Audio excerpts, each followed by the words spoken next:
předvedli páru, břoch pořádnej, demižón a prdele věku, viděli jste všecko.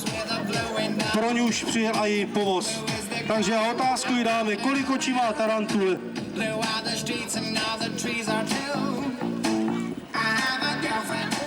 Očí?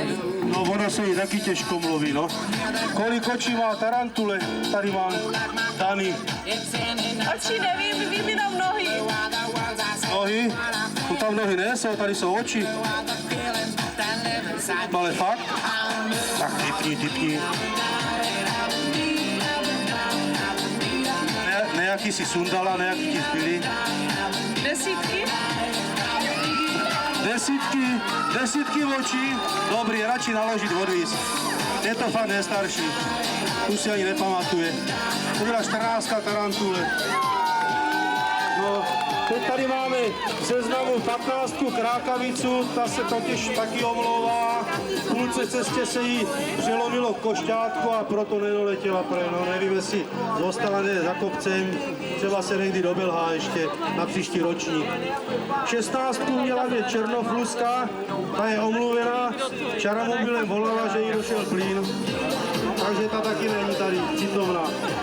Na 17 tu máme Pihaněhu, 17 má Pihaněha, věk 384 let, míry koze 150, břoch 60, prdel 105.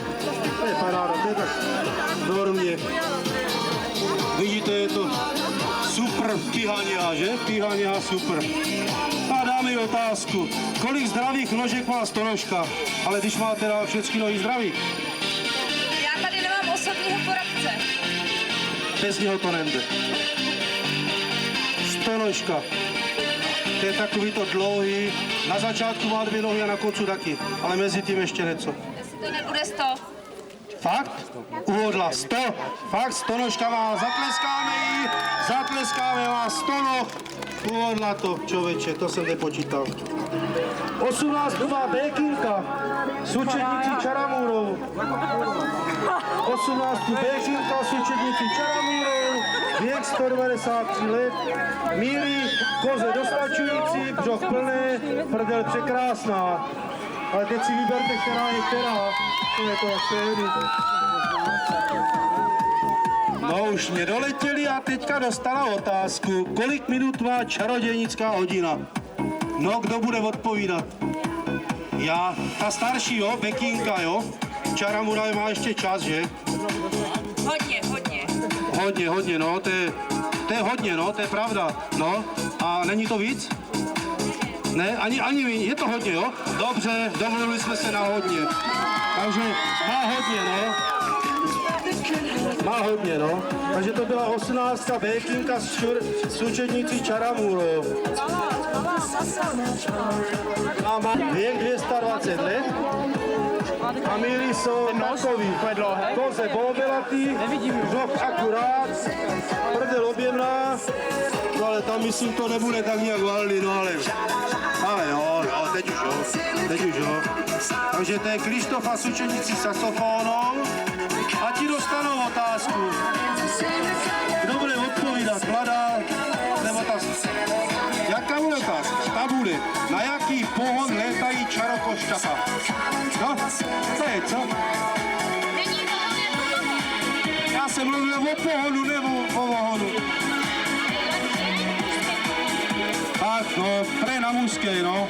Tak na mužské pohon. Perfektní, zatleskáme. To byla 19. Krištofa s učednicí saxofónu. No a poslední, která nám přiletěla do letošní soutěže, je Kuňbaba číslo 20. Kuňbaba s 20 se nám tady zlíhla. Věk má uznaných 3333 a míry koze do kybla B1 vešlo, břoch pod kozama není vidět, prdel jako 2 dochne. Tak toto je poslední v soutěžící Kuňbaba 20. No otázka, které den mají čarodějnice svátek? Ne? A co tady dneska děláš? No to nevadí, tak to mají jako svátek, ne? Ještě jedno. No hádat poradce nebudem, tak to uzavřem. Tak kdy